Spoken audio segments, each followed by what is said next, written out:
हे तुझ्याशी असे का बोलताय आणि हे तुला मोलकरीण का म्हणतायत? ताई सांग नाही असं का वागवतायत? तुला काही बोल ताई.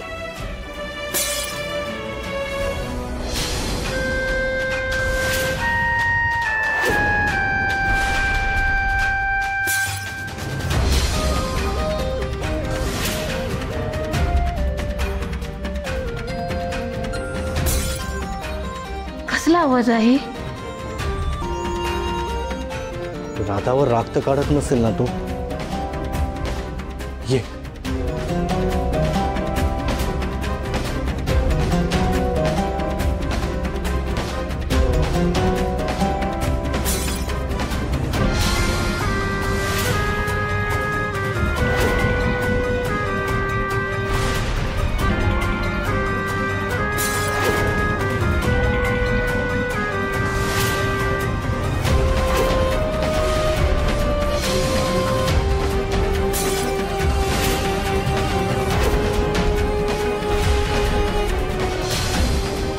तुझ्यासाठी हे घर म्हणजे एक पिंजरा आहे, याचा विसर पडला होता ना तुला. आता मीच आठवण करून देतो तुला. या पिंजऱ्यात जर पुन्हा यायचं असेल ना तर मोठी परीक्षा द्यावी लागेल तुला. म्हणजे काय करायचंय मला? काय नाही, या काचांवरनं चालत पिंजऱ्याचा उंबरा ओलांडून तुला आत यायचंय.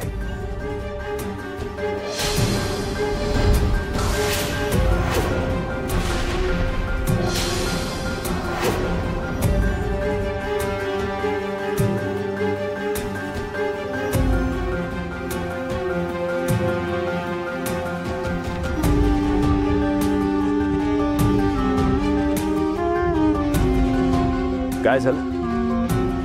एवढा कसला विचार करतेस? न विचारता इथनं बाहेर पडताना एवढा विचार केलाच नसशील ना? खरं तर काय, तुझ्यासारख्या अनाथाला या घरात प्रवेशच नाहीये.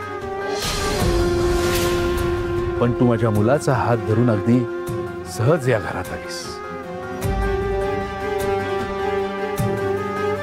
पण या घराचे नियम अटी तुला समजावून सांगितले होते, तरी सुद्धा स्वतःच्या मर्जीने त्या अटी आणि नियम तोडून बाहेर जाण्याची ताकद तुझ्या पायात आली ना. हे बळ तुझ्या पायात आलंय ना. ही ताकद, हे बळ तुझ्या पायातून काढून टाकायचं आहे. ते सुद्धा कायमचं. बघतेस काय? चल चालत ये.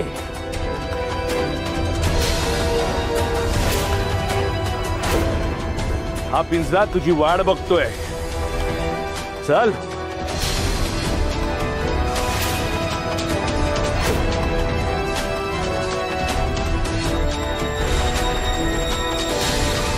विजेंद्र, अरे वेळ लागलाय का तुला? अरे काय करायला सांगतोय तिला? आई, दादा ना बरोबरच करतो. या मुलीला हिची लायकी दाखवते.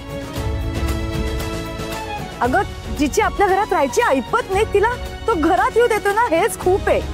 तू तुझं तोंड बंद कर. हा, दुसऱ्याला त्रास झालेला बघून तुला काय आनंद मिळतो का? विजेंद्र, हे बघ माझं ऐक. अरे असा वेळेपणा करू नकोस तू. तू मध्ये काही बोलू नकोस, नाहीतर जो भरका उडाला ना त्यात सगळेच पळून निघा. तुला जर ही घरात हवी असेल आणि हिला जर तुमच्यासारखी मूर्ख माणसं हवी असतील ना तर हिला ही परीक्षा पार करूनच घरात यावं लागेल. नाहीतर स्वतःच्या मर्जीने ज्या रस्त्याकडे हिची पावलं वळली होती ना तो रस्ता हिच्याकरता मोकळा आहे. अरे मी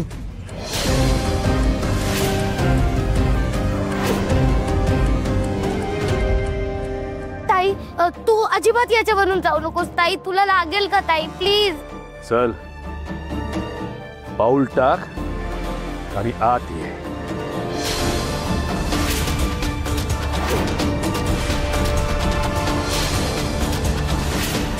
ताई तू नाही करायचं.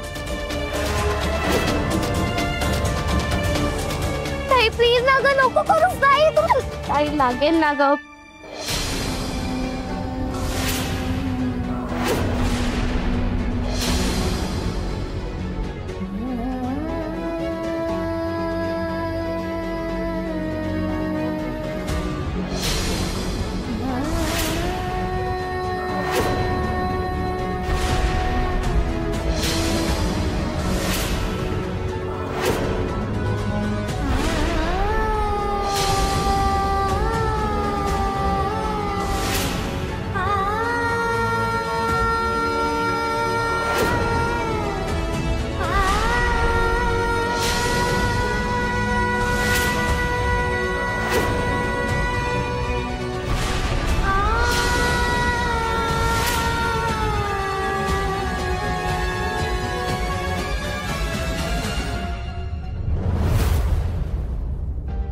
राधा आणि मुंग्या कुठे गेले?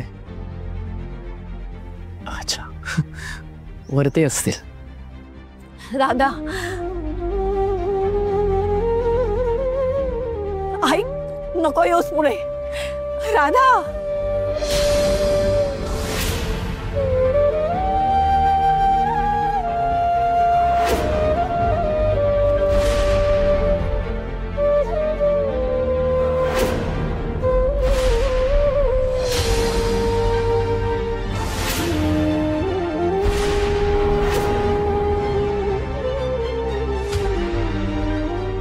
थांबा.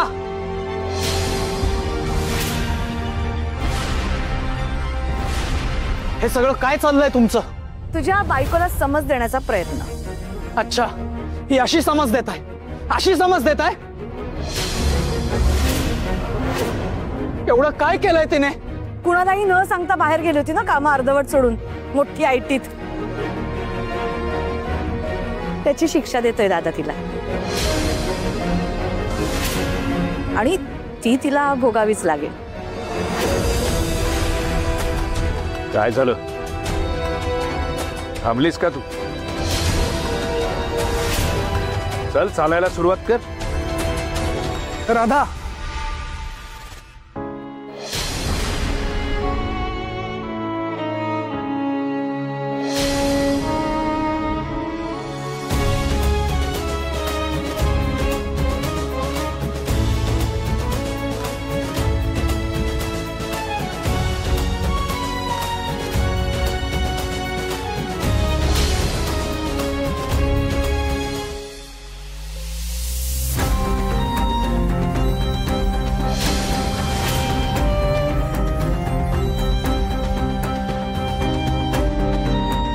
रजस, तू मध्ये येऊ नकोस. ही शिक्षा तुला नाहीये. का? असं का? चूक जर तिच्या एकटीची नाहीये, मग शिक्षा ती एकटी का भोगणार? तुम्ही कोणीही मानत नसलात तरी लग्न झालंय माझं तिच्याशी, बायको आहे ती माझी. माझ्या नावाचं कुंकू तिच्या कपाळावर लावताना, तिच्या गळ्यात मंगळसूत्र घालताना वचन दिलंय मी तिला की प्रत्येक संकटात तिची साथ देईन म्हणून. त्यामुळे जर ही शिक्षा तुम्ही तिला देणार असाल तर हीच शिक्षा मी स्वतः सुद्धा भोगली पाहिजे.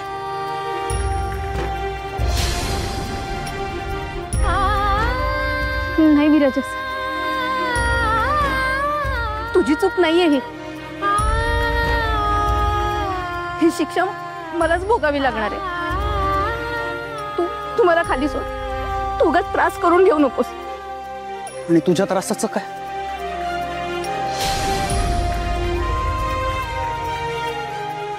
तुझ्या या जखमांचं काय?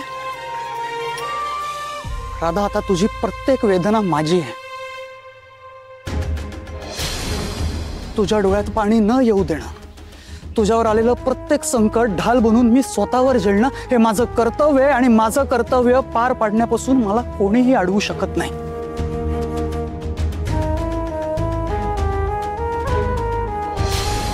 कोणी?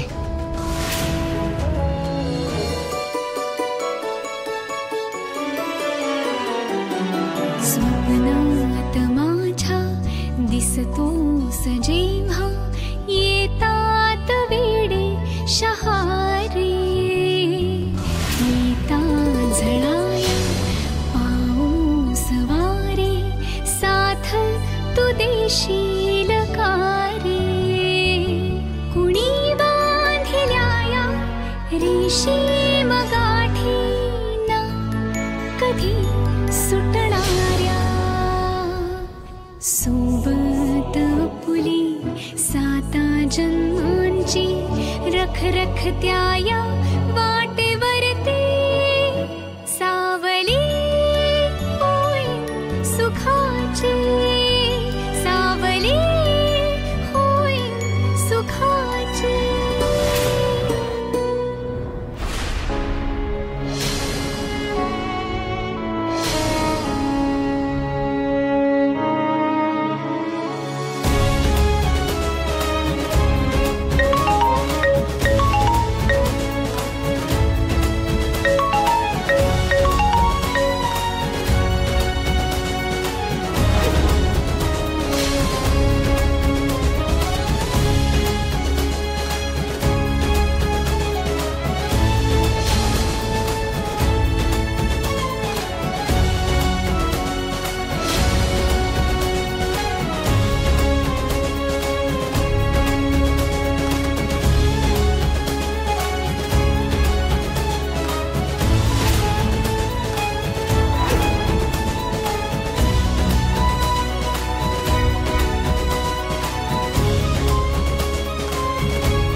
माई काय रे बिराजदारांच्या घरात शिरलास ना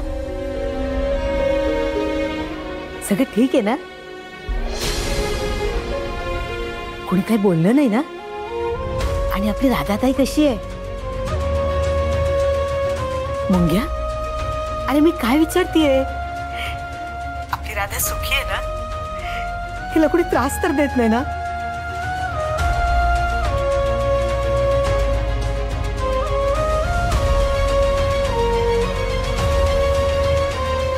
शॉवर आहे ना तिच्यासोबत शॉवर असताना ताईला काहीच त्रास होणार नाही मुळात शॉवर तिला त्रास होऊच देऊ शकत नाही शॉवर सारखी काळजी ताईची कोणीच घेऊ शकत नाही राधाताई शॉवरच्याच हातात सुखात आहे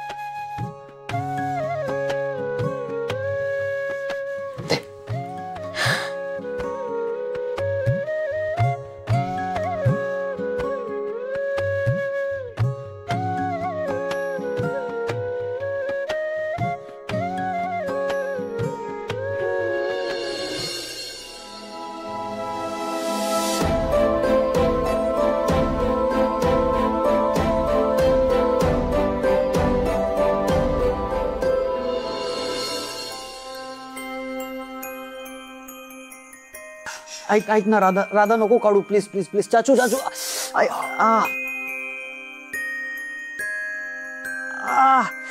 राधा तुला पण लागले का मी बरी आहे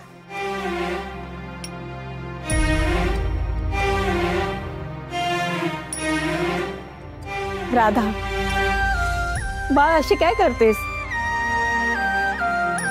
अगं तुला पण लागलंय ना तू पण आजी पण याला किती लागले बघताय ना तुम्ही मला तर काहीच तू काय केलंयस कळतंय का तुला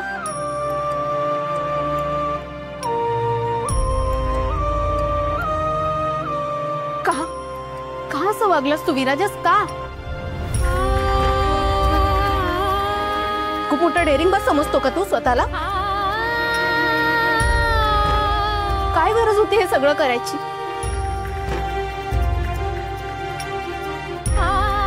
काय अवस्था झाली पायाची बघ जरा. का दरवेळी सगळं स्वतःवर ओढून घ्यायचं असतं तुला? राधा, बघ किती काचा रुतले, किती त्रास होत असेल. कशाला ओढून घेतलंस एवढं? राधा,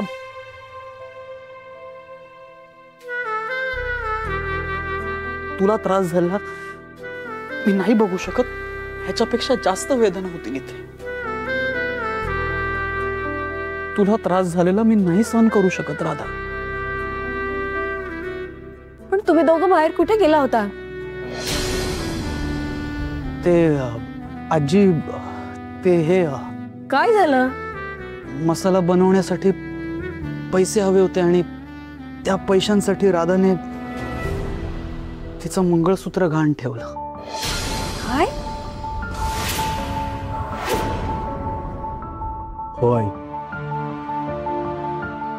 मी या दोघांसाठी पैशाची व्यवस्था नाही करू शकलो आणि विराजसने पण खूप प्रयत्न करून सुद्धा त्याला बाहेरून कुठून कर्ज नाही मिळालं. मग शेवटी नाईलाज म्हणून राधाला तिचं मंगळसूत्र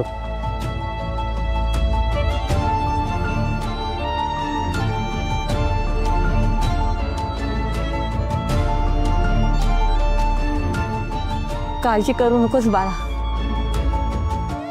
तुम्ही ही ऑर्डर नक्की पूर्ण करणार आणि तुला श्रीधन परत मिळणार बघ. हो आजी, ते तर मी मिळवणारच. राधाचं मंगळसूत्र आणि तिचं ब्रेसलेट तिच्याकडे परत आणणारच. नक्कीच आणशील तू, पण आत्ता आराम करण्याची गरज आहे. नाही नाही चाचू, आत्ता आराम वगैरे करत बसलो ना. विराजस, पुरे झालं तुझा हट्टीपणा. एका जागीच बसून राहायचं. जोवर मी मलम लावत नाही ना, इथून हलायचं सुद्धा नाही.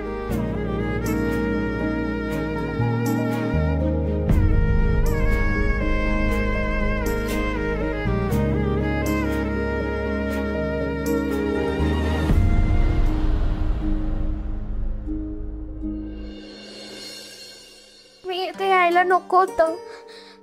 मी हट्ट करायला नको होता. माझ्यामुळे राधाताईला आणि शौर्यला किती त्रास झाला. मी जातोय. अरे अरे अरे, थांब बाळा, कुठे चाललास? थांब, हे बघ तुझ्यासाठी खाऊ आणलाय, घे. अरे मी तुझी आजी आहे ना. माझी आजी? हो, तुझ्याकडे पण आहे ना तुझी आजी, अगदी तशीच. बाई? अच्छा, माई म्हणतोस का आजीला? मग मी तुझी दमयंती आजी. घे घे बाळा, खा. नाही, नको. अरे आजीकडून घ्यायचं असतं, आजीचं प्रेम असतं त्यामध्ये. माई आजीने खाऊ दिला असतं तर घेतला असतास ना. हे घे, खा. काय रे, तू राधाचा लहान भाऊ का? हो, म्हणजे खरा नाहीये. नाही, म्हणजे खरा आहे पण सख्खा नाहीये. मला माहितीच नाही माझे आई बाबा बहीण भाऊ कोण आहे. मी त्यांना कधीच बघितलं नाहीये. मी अनाथच आहे.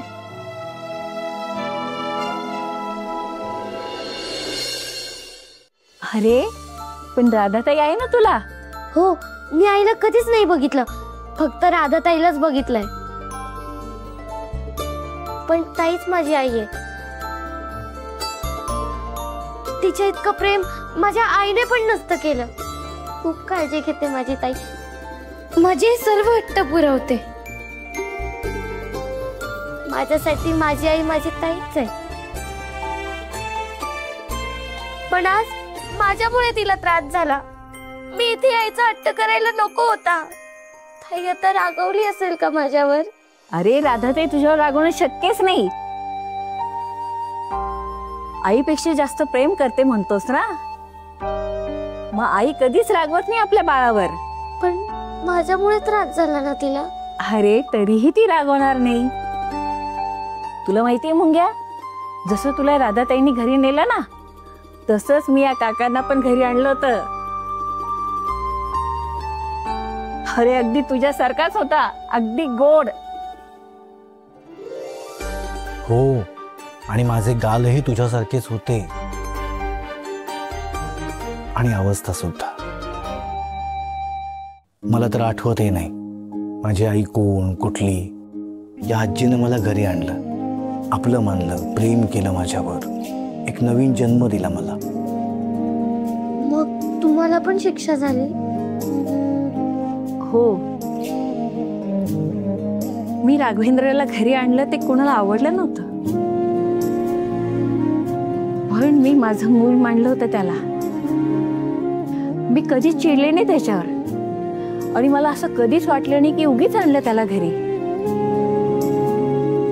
अरे तुझ्या ताईला असं काही वाटणार नाही, कारण तुझ्यावर तिचं जीवापाड प्रेम आहे ना.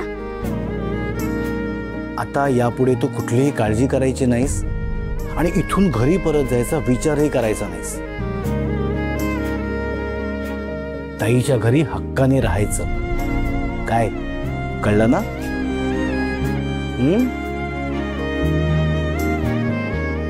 खा.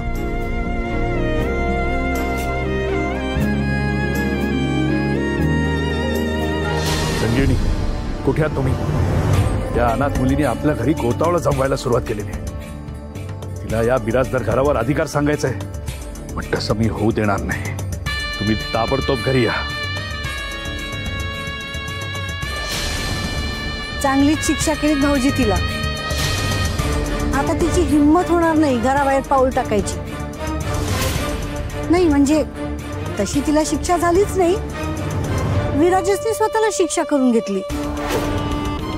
वाईट वाटलं असेल ना तुम्हाला, पण मी म्हणते जे झालं ते बरं झालं भाऊजी. लेकी बोले सुने लागे. काय उपयोग झाला त्याचा? ती घाण आलीच ना घरात. त्या घाणीला पहिले घरात हकललं पाहिजे. त्याला हकलवून काय होणार? देवयाने, मला अक्कल शिकवू नकोस. भाऊजी, त्या लहान पोराला हकलवून काय होणार आहे? त्यापेक्षा त्याला खेळणं म्हणून वापरावं. आता तो निरागस भाबडा मुलगा आपल्या ताईच्या मसाल्यांसाठी अति उत्साहात आहे ना. आणि तुम्हाला माहितीच आहे, अति तिथे माती. आता तो लहान पोरगाच आपल्या ताईच्या कामाची माती करेल. नाही म्हणजे मला काय म्हणायचंय कळतंय ना तुम्हाला?